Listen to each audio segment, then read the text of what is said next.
कानून व्यवस्था है आपकी, सब कुछ है आपके पास, फिर भी जो है महिलाओं पर रेप नहीं रोक पा रहे हो, हत्याएं नहीं रोक पा रहे हो। सुनो भाई, मैंने ध्यान से आपको सुना है, सुनिए जरा। No don't please. जिस दिन अम्बेडकरवादी गुस्सा हो जाएगा वो फिर इस सरकार को जो 24 में आ गई है वो आने वाले चुनाव में ऐसा सबक सिखाएगा कि दोबारा पलट के नहीं देख पाओगे। तो मैं, मेरे दाएं तरफ जो साथी बैठे उनको बुरा लगेगा, कर्नाटक में 14,732 करोड़ रुपए इन्होंने दूसरी योजना में लगा दिए और मध्य प्रदेश में आपने 95 करोड़ रुपए जो है दूसरे बजट में लगा दिए। हमारा जो मिलता है उसको तो मत छीनो भाई। एमएसपी की लीगल गारंटी कोई बात नहीं हुई है। किसानों को जो 6,000 रुपए मिलते हैं उसको बढ़ा के 12,000 रुपए करना चाहिए और फसल बीमा जो है उसका सारा प्रीमियम सरकार भरे, किसानों पर बोझ ना लगे। रिजर्वेशन प्रमोशन में लागू नहीं किया गया, पुरानी पेंशन को बहाल नहीं किया गया, इस पर चर्चा नहीं हुई। देश में मनरेगा समेत न्यूनतम मजदूरी की दर 700 रुपए होनी चाहिए। समान काम समान वेतन पॉलिसी लागू होनी चाहिए। जो रसोई की चिंता करते हुए 500 रुपए प्रति सिलेंडर से ज्यादा के दाम नहीं होने चाहिए, जो महिलाओं को राहत मिल सके। बिजली के दामों में भी कमी होनी चाहिए। बेरोजगार युवाओं को 5,000 रुपए भत्ता मिलना चाहिए, जो बेरोजगार युवा जो है अपनी पढ़ाई या अपना खर्चा उठा सके। मैं अपने क्षेत्र के विषय में महोदय आपसे कहना चाहता हूं कि पश्चिम यूपी में नगीना में एक एम्स बनना चाहिए, एक IIT बननी चाहिए, एक IIM बनना चाहिए। नगीना लोकसभा में उद्योग धंधे लगने चाहिए। नगीना की कताई मिल जो है उसको पुनः शुरू कराना चाहिए। RRTC जो योजना है सरकार की उसको मेरठ से आगे बढ़ाकर मुजफ्फरनगर, सहारनपुर से नजीबाबाद नगीना होते हुए उसको नगीना तक ले जाना चाहिए। साथ साथ नजीबाबाद से मुंबई के लिए एक ट्रेन चलनी चाहिए और नगीना, श्योरा, किरतपुर में रेलवे के ओवरब्रिज बनने चाहिए। सभापति महोदय, सामाजिक न्याय मंत्रालय को 13,000 करोड़ रुपए दिए गए और जनजाति कार्य मंत्रालय को 13,000 करोड़ रुपए दिए, कुल 26,000 करोड़ रुपए, जो कुल बजट 48.20 लाख का लगभग 0.54% है।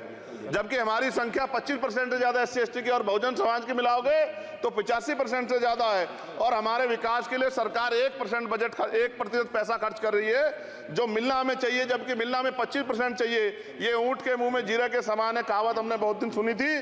पिछले लंबे समय से हमारे साथ धोखा हो रहा है, लेकिन अब ये नहीं चलेगा। चंद लोगों की तराजू से देश के संसाधन नहीं बटेंगे। इस देश का बहुजन समाज बर्दाश्त नहीं करेगा। संसाधन का बंटवारा संख्या के आधार पे होगा। माननीय काशीराम साहब नारा लगाए थे, ना तो वोट हमारा राज तुम्हारा चलेगा, और आज हम कह रहे हैं ना ही वोट हमारा और नोट तुम्हारा चलेगा। इस बात का भी ध्यान जो है सरकारों को देना पड़ेगा। आपके माध्यम से सरकार से मेरी एक मांग है, सरकार इस योजना का लाभ भी अपने आप ले ले, सरह भी ले ले कि 1 लाख रुपए सालाना बहुजन समाज के अत्यंत गरीब परिवारों को दे।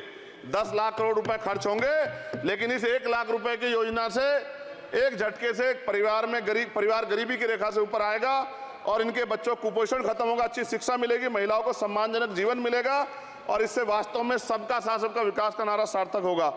अगर प्रश्न ये होगा कहां से आएगा, तो उसका जवाब ये है कि जब अमीरों का 16 लाख करोड़ रुपए माफ हो सकता है, कॉर्पोरेट टैक्स का घटाकर लाखों करोड़ रुपए का चुना सरकारी खजाने को लगाया जा सकता है, पेट्रोल डीजल के दाम 10 गुना एक्साइज ड्यूटी बढ़ाई जा सकती है, तो गरीबों को सरकार पैसा क्यों नहीं दे सकती। महोदय, समय आ गया है, अब निजी क्षेत्रों में आरक्षण की व्यवस्था होनी चाहिए। SC/ST OBC को निजी क्षेत्रों में आरक्षण मिलना चाहिए। और मेरी आपसे ये भी मांग है, क्योंकि अब समय की मांग है और देश तेजी से आगे बढ़ रहा है, तो मैं कहूँगा कि सरकार का जो सबका साथ सबका विकास का नारा लगभग वो असत्य महसूस होता है, क्योंकि अल्पसंख्यकों में मुसलमानों, जैनों, सिखों, बुद्धिस्टों के लिए कुछ दिख नहीं रहा, उनकी कल्याण कोई योजना नहीं है। मदरसों को जो बजट मिलता था वो कम कर दिया गया है। आर्थिक तंगी से लोग मर रहे हैं। इंटर्नशिप की बात हुई है, परमानेंट रोजगार नहीं है। और दिल्ली में क्या हुआ बच्चों के साथ कल, उनकी सुरक्षा की जिम्मेदारी क्या है? वो आए तो बनने थे IAS IPS और बन क्या गए, लाशें बन के गए। यहाँ से कोई ध्यान नहीं दे रहा है, किसी की नजर नहीं है।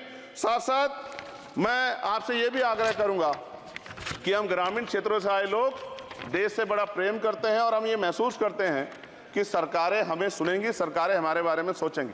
लेकिन ऐसा महसूस हो जाता है आज़ादी के 75 साल बाद, और जिसको अमृत काल कहा जा रहा है, आज भी SC/ST OBC के लोगों पर अत्याचार हो रहा है। अभी 2 दिन पहले गोली से उड़ा दिया गया गाजियाबाद में और राजस्थान में गर्दन काट दी गई। ये घटनाएं देख के डर लगता है, घर से निकलते हुए भी कि आने घर वापस लौटेंगे नहीं लौटेंगे। तो मेरा सरकार से आग्रह है, अगर आज़ादी के 75 साल बाद भी हमारी हत्या हो रही है, तो हमारी मां को भी दर्द हुआ होगा जब उसने हमें पैदा किया होगा।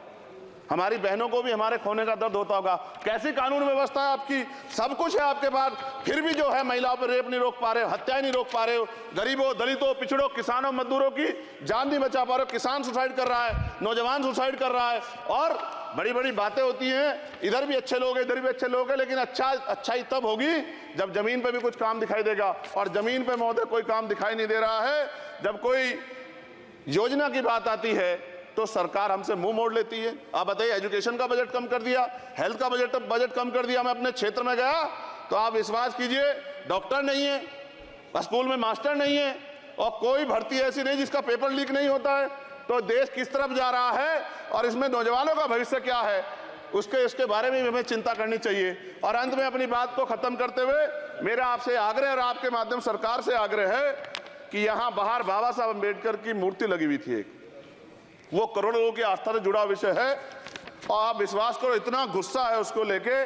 मेरी आपके माध्यम से, मैं हाथ जोड़ता नहीं हूं, लेकिन मैं हाथ जोड़ के आपसे आग्रह कर रहा हूं कि प्रधानमंत्री जी, सरकार से हमारी आग्रह कि वो अम्बेडकर वादियों के सम्मान का ध्यान रखते हुए, उनके जो है दिल की पीड़ा को समझते हुए, उनके दर्द का ध्यान रखते हुए उस मूर्ति को पुनः स्थापित करा दीजिए। अगर इसमें कोई राजनीतिक कारण अलग बात है, लेकिन मैं कंक्लूड कर रहा हूं। मगर मैं आपसे कहना चाहता हूं, इसमें बहुत गुस्सा है। जिस दिन अम्बेडकर वादी गुस्सा हो जाएगा, वो फिर इस सरकार को जो 24 में आ गई है, वो आने वाले चुनाव में ऐसा सबक सिखाएगा कि दोबारा पलट के नहीं देख पाओगे। तो मैं आपका धन्यवाद करता हूं, और मुझे विश्वास है कि सरकार मेरी बातों पे गौर करेगी और गरीबों के बारे में सरकार सोचेगी, गरीबों को आगे बढ़ने के अवसर प्रदान होंगे। धन्यवाद।